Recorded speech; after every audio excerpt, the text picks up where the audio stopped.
أعلنت السلطات المغربية تمكنها من فتح جميع الطرق المتضررة من الزلزال الذي ضرب منطقة الحوز، وهو ما جعل حركة السير تتواصل بشكل سلس في الطرق التي تربط الجماعات الترابية لإقليم الحوز.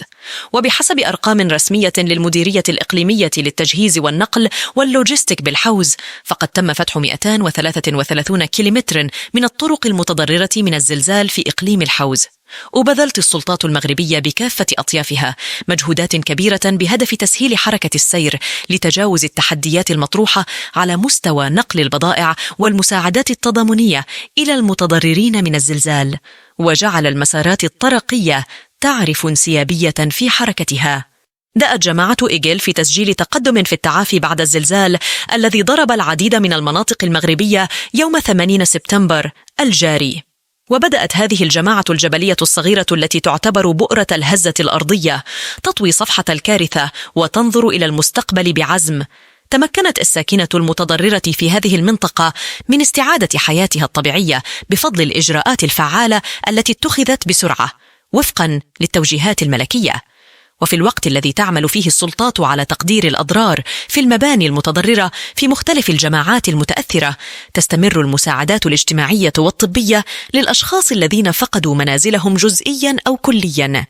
بجانب ذلك، بدأت هذه القرى في استئناف أنشطتها التجارية والاقتصادية، حيث أعادت المحلات التجارية فتح أبوابها وعاودت أسواق الدواوير المجاورة النشاط بعد الزلزال الذي تسبب في وقوع ضحايا وجرحى. تسهيلات للتلاميذ والطلاب في سياق عودة الحياة إلى مجراها. كشفت الحكومة المغربية عدداً من الإجراءات لتيسير ولوج التلاميذ والطلاب إلى المدارس والجامعات وضمان اجتيازهم للمباريات التي كانت مبرمجة. وقامت السلطات بنقل أزيد من 6000 تلميذ وتلميذة إلى مراكش بغرض إتمام دراستهم وتجنب الهدر المدرسي.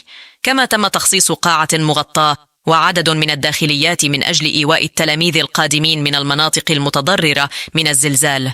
وبخصوص طلاب الجامعات، قال وزير التعليم العالي والبحث العلمي والابتكار عبد اللطيف ميراوي إنه تم اتخاذ سلسلة من الإجراءات لمساعدة الطلبة الجامعيين المتضررين من زلزال الحوز.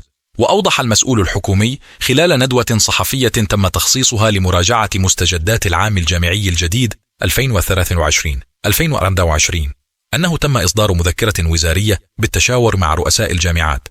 المذكرة تهدف إلى تقديم مرونة في آجال التسجيل وتوفير تسهيلات في الأوراق الإدارية المطلوبة للطلبة المعنيين، خاصة في جامعتي ابن زهر بأكادير والقاضي عياض بمراكش، بالإضافة إلى الجامعات الأخرى.